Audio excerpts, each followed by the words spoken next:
बालेश्वर राजकिशोर बिजु जनता दल निर्वाचन इस्ताहार को नहीं कौन प्रतिक्रिया आसुची कौ नेता आपण सहित अच्छा रिएक्शन कौन ये इस्ताहार बा मैनिफेस्टो को नहीं आशीर्वाद रे जो इलेक्शन मैनिफेस्टो माननीय मुख्यमंत्री आज जनसाधारण भेटिया कर निश्चित भाव में जनसाधारण पब्लिक एसेंट्रिक ए मैनिफेस्टो जनसाधारण जहाँ चाहूले आभिमुख्य को आधार कर मैनिफेस्टो करा विशेषकर यही जो मैनिफेस्टो युवपीढ़ी को आगे नापी करा युवपीढ़ी को सशक्त करने समस्त प्रकार पदक्षेप निहाई सारा पृथ्वी में गोटे अन्य पदक्षेप निहाई 1 लाख कोटी टंकार गोटे बजेट प्रोविजन रखा जहाँद्वारा कि प्रत्येक वर्ष 1000 कोटी टंका युवक माने जो दिगरे चाहिए से दिगरे खर्च कर निजक मजबूत करेंगे निजक एम्पावर करेंगे सहित सहर में जनबसती को बढ़ाई जो 2 गुण करने जो क्लस्टर सिस्टम कराई 4टी मेगा क्लस्टर करा बालेश्वर मध्य से मेगा क्लस्टर सामिल अच्छी निश्चित भाव में आज बालेश्वर गोटे भल सहर में परिणत होती आगामी दिन क्लस्टर होगापर जो गुड़िक सुविधा सरकार को तरफ आसो ता जनसाधारण को उपकार लगे यह सहित समाज विभिन्न वर्ग को किपरि भाव में व्यवस्था पहुँचो ए मैनिफेस्टो कराई सबुठार बड़ कथा हूँ प्रिय मुख्यमंत्री नवीन पट्टनायक जो जो आश्वासना दिखती इलेक्शन समय सेगुड़ी आम 100% अचीव करूँ से जनसाधारण विश्वास आज दल प्रति अच्छी प्रिय मुख्यमंत्री नवीन पट्टनायक प्रति अच्छी जहाँ आम कहूँ तामें कर देखू विशेषकर 4टी विशेषकर महिला युवक श्रमिक ये सब को प्राधान्य दि जाए कि देखुं बालेश्वरवासी देखो बालेश्वरवासी सदासर्वदा विश्वास रखिंट जे माननीय मुख्यमंत्री जहाँ प्रतिश्रुति दिखती करती एवं यही जो मैनिफेस्टो विभिन्न सेक्टर जो आप कहले कृषक मानी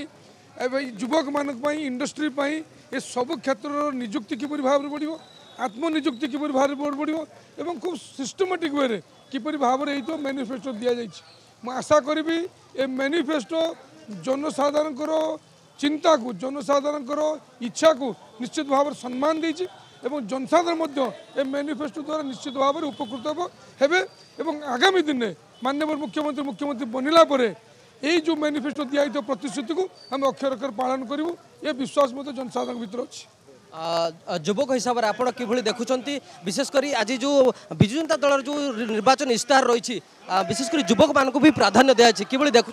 निश्चित भाव में जो माननीय मुख्यमंत्री जहाँ इस्ताहार कहते करती आज ता प्रतिफलन होती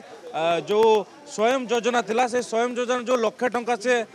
लक्षे टंका जो स्वयं योजना करते वृद्धि कर 2 लाख टंका कर ये केवल युवक नुहे महिला चाषी जड़े श्रमिक माने सबु वर्गर लोक प्राधान्य देते आ सबुठार बड़ कथा है अन्य जो दल रहिले से माने जहाँ इस्ताहार दियंती से केवल कागज रे रही जाए नवीन बाबू जहाँ कहती ता करती ये निश्चित भाव में ये जो इस्ताहार बालेश्वर नुहे सारा ओडिशावासी ये निश्चित भाव में एक माइल खुंट हम आगामी दिन में निश्चित भाव में एक माइल खुंट हम युवक मान आपण विधायक हिसाब से ये जो रही 5 वर्ष आगामी जो लोक मान जहाँ मतामत रही से अनुसार माननीय मुख्यमंत्री इस्ताहार कर देखु एत वर्षा सत्वे एत जनसाधारण ये जी एकजुट होती नवीन पट्टनायक भल पाइबा प्रति दल प्रति भल पाइबा दल प्रति विश्वास अच्छी आगामी 5 वर्ष निश्चित भाव में बालेश्वर युवपीढ़ी अच्छा ये उत्सर्गित हम युवपीढ़ी माने जो 100 वर्ष पूर्ति हम भाषा भित्तिक आधार में ओडिशा प्रदेश गठन में प्रिय मुख्यमंत्री आश्वासन देते 2034 सुधा आईटी सेक्टर हो इंडस्ट्री सेक्टर हो एजुकेशन सेक्टर हो सबू जगार युवक मान को भरपूर मिल एनकरेजमेंट जहाँफल कि से आगामी दिन लीडर क्लाइमेट चेंज भाया एवं समाज इक्वालिटी आने गोटे जेंडर बजेट प्रस्ताव रखिंट प्रिय मुख्यमंत्री जेंडर इक्वालिटी जो दिज्व अर्थनैतिक बजेट दि तो युवपीढ़ी को एम्पावर करने समस्त प्रकार पदक्षेप मैनिफेस्टो अच्छी गोटे कथा हूँ छात्र छात्री मान पढ़ाई छात्रवृत्ति वृद्धि कराई ये सब कथा गुरुत्व देते कि निज गोटे निजर कैरियर तैयारी कर